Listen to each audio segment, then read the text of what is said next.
What is going on, my guardian gamers? It's I, Birdman, back with another Hunter build. Today I'm doing an updated version of my Stasis Hunter with a little bit of something new. I took the feedback that a lot of you guys gave in chat, and also kind of preparing myself for the Stasis update that we're going to be getting in Season 23. So I wanted to have this built up and made at its best possible version before that update came around. But before we get into the setup and everything involved, make sure you follow me over on YouTube and Twitter at Birdman778. Give a thumbs up on this video. Let me know something you're interested in seeing down below, whether it is Hunter, Titan, or Warlock. Subscribe to the channel and become a member. Remember, at the end of the videos, we're going to be putting all the different members that are currently, becoming one there as a thanks. So if you want to be one of those people, make sure you're doing that. But let's jump right into the video. So we always like to start off with the exotic that we're going to be using for this setup, and it's going to be the Renewal Grasp. These came in Season of the Witch, and actually was a really awesome update for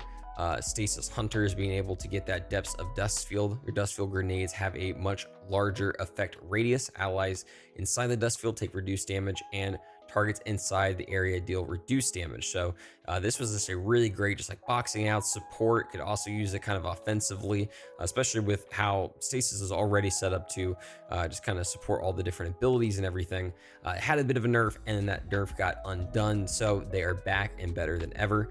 I really do enjoy these a lot, and it makes doing Stasis Hunter that much more fun. For the subclass, we're going to be doing, first off, obviously, Silence and Squall. Hopefully in that update that I mentioned for Season 23, we see some new supers for Stasis. I'm not really going to hold my breath, but I'm, kind of hoping that they just go all out right before the final shape. For our abilities, Gambler's Dodge, obviously, so you get that recharge on your melee. It's going to be super huge because that melee, that Withering Blade, is really freaking awesome because you toss that Stasis Shuriken, and it's going to have that slow effect on enemies, which is really good against overload champions, and is going to help kind of fill that part out of the end game setup of this, and being able to take on all three different champions. For our grenade, obviously, Dustfield. You got to use the Dustfield exotic. You got to use Dustfield, but these get a bit of a buff, not only from our Dustfield, from the Renewal Grasp, but also from one of the aspects we're going to be using coming up next. For those aspects, obviously, we want to use Touch of Winter. Again, I was mentioning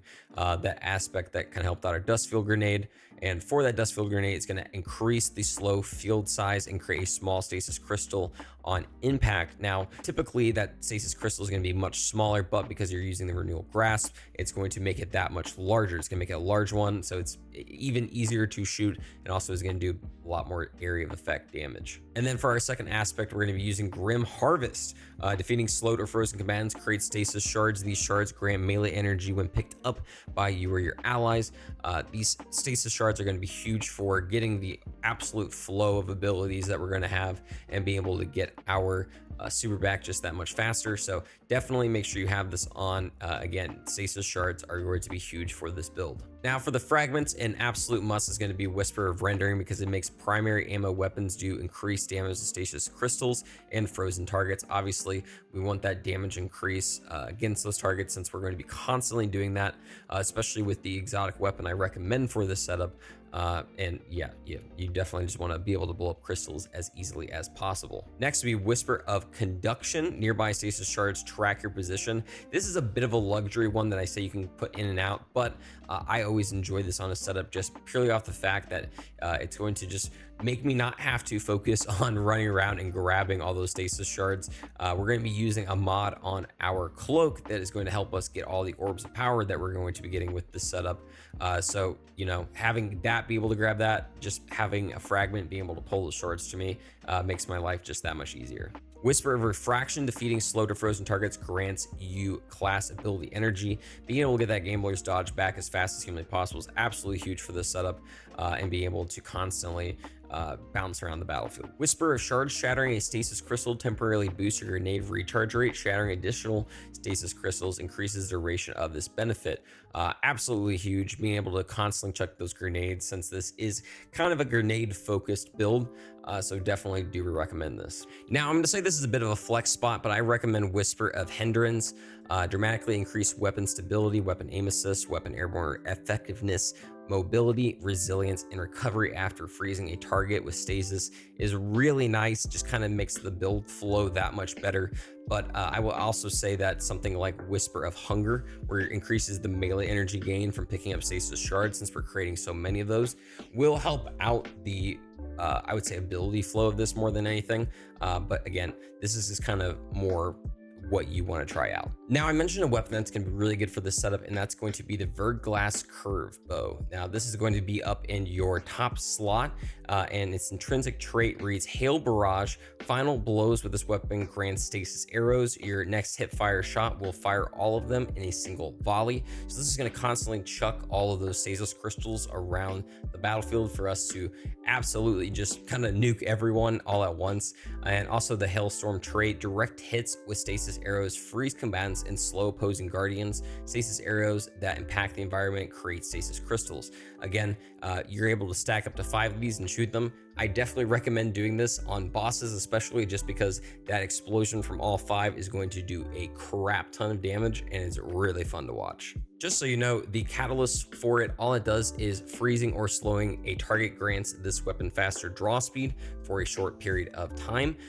This isn't absolutely necessary, but I will say it is definitely a great quality of life increase. If you could get this done, I think it will definitely help make the flow of this build even better for you. Now, when it comes to the mods you're going to be wanting to use on your armor, first off, on your helmet, a harmonic siphon to get orbs of power with whatever weapon we're currently using, a dynamo so that our super cooldown is reduced whenever we use our class ability in your targets, and the hands-on, so whenever we throw the shuriken, which you should be getting plenty of those from all the stasis crystals that you're picking up, is going to give you that huge super cooldown. On our arms, I recommend Boltering Detonation, grants class ability energy when you cause damage with your grenade, making sure that we're constantly getting that dodge back.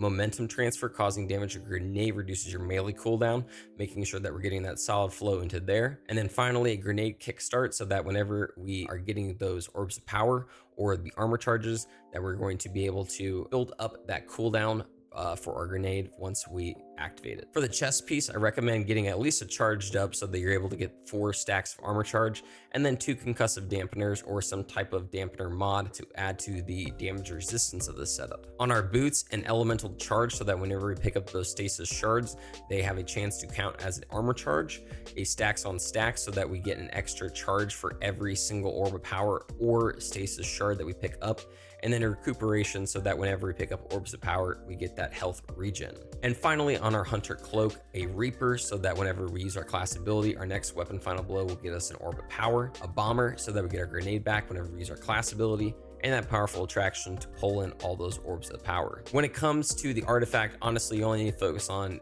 section 4 and 5 of this. Elemental Fury is absolutely huge. You definitely need to make sure you have that on. Communal pickups isn't exactly all that necessary since we don't have an elemental orb, but it's just kind of one to pick up. And then refreshing pickups, whenever we pick up one of those elemental orbs, we're getting our least powered ability a little bit of energy. And then definitely monochromatic maestro, so we get that damage boost, and also a rapid fire ranger I think is super solid. Since we're using a bow, we're definitely going to be getting those precision hits pretty often. Now, I mentioned this is endgame viable because of the fact that we're able to take on all 3 different types of champions with this setup. First off, for the barrier, it's going to be that bow that we're using, so definitely have fun using that. For unstoppables, I definitely recommend always having like maybe a fusion rifle on. I think those are super solid, but stasis shatter effects will also do that for us. And then finally, on overloads, having that stasis slow effect from our shuriken will cover that for us. Thanks so much for watching the video. Hope you guys really enjoy it. I'm actually really excited to see how this build holds up in season 23 once we get that stasis update. Again, really hope they go all out with it, getting supers, abilities, all the different things, and definitely more fragments and aspects, which I believe they are doing, but you know, you just never know if it's actually going to hold up or not. So let's hope it does do that, especially because we have some really awesome stasis Titan and Warlock builds as well that we definitely have fun with. But again, make sure you give me a like on this video. Let me know something you're interested in seeing down below. Subscribing to the channel and becoming a member, and follow me over on YouTube and Twitter at Birdman778. Thanks so much, guys. Hope you have a great night, day, whoever it may be.